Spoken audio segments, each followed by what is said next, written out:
بسم اللہ الرحمن الرحیم۔ آج کا ہمارا عنوان ہے تاریخ کی سب سے طاقتور ترین معذرت۔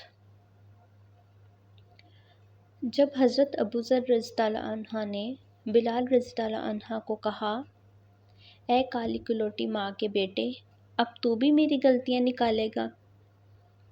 بلال یہ سن کر غصے اور افسوس سے بے قرار ہو کر یہ کہتے ہوئے اٹھے، خدا کی قسم، میں اسے ضرور بالضرور اللہ کے رسول صلی اللہ علیہ وآلہ وسلم کے سامنے اٹھاؤں گا۔ یہ سن کر اللہ کے رسول کے چہرے کا رنگ بدل گیا اور آپ نے ارشاد فرمایا، ابوذر، کیا تم نے اسے ماں کی آر دلائی؟ تمہارے اندر کی جہالت اب تک نہ گئی؟ اتنا سننا تھا کہ ابوذر یہ کہتے ہوئے رونے لگے، یا رسول اللہ، میرے لیے دعائے مغفرت کر دیجئے، اور پھر روتے ہوئے مسجد سے نکلے۔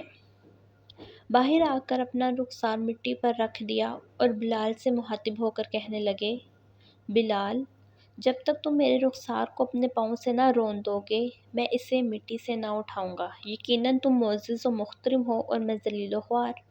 یہ دیکھ کر بلال روتے ہوئے آئے اور ابوذر سے قریب ہو کر ان کے رخسار کو چوم لیا اور بے ساختہ گویا ہوئے، خدائے پاک کی قسم، میں اس رخسار کو کیسے رون سکتا ہوں جس نے ایک بار بھی خدا کو سجدہ کیا ہو؟ پھر دونوں کھڑے ہو کر گلے ملے اور بہت روئے۔ اور آج ہم ایک دوسرے کی ہزاروں بار دل آزاری کرتے ہیں، مگر کوئی یہ نہیں کہتا کہ بھائی معاف کریں، بہن معذرت قبول کریں۔ یہ سچ ہے کہ ہم آئے دن لوگوں کے جذبات کو چھلنی کر دیتے ہیں، مگر ہم معذرت کے الفاظ تک زبان سے ادا نہیں کرتے، اور معاف کر دیجئے جیسا ایک عدد لفظ کہتے بھی ہمیں شرم آتی ہے۔ معافی مانگنا عمدہ ثقافت اور بہترین اخلاق ہے، جبکہ کئی لوگ سمجھتے ہیں کہ یہ خود کی بے عزتی ہے۔ ہم سب مسافر ہیں اور سامان سفر نہایت ہی کم ہے۔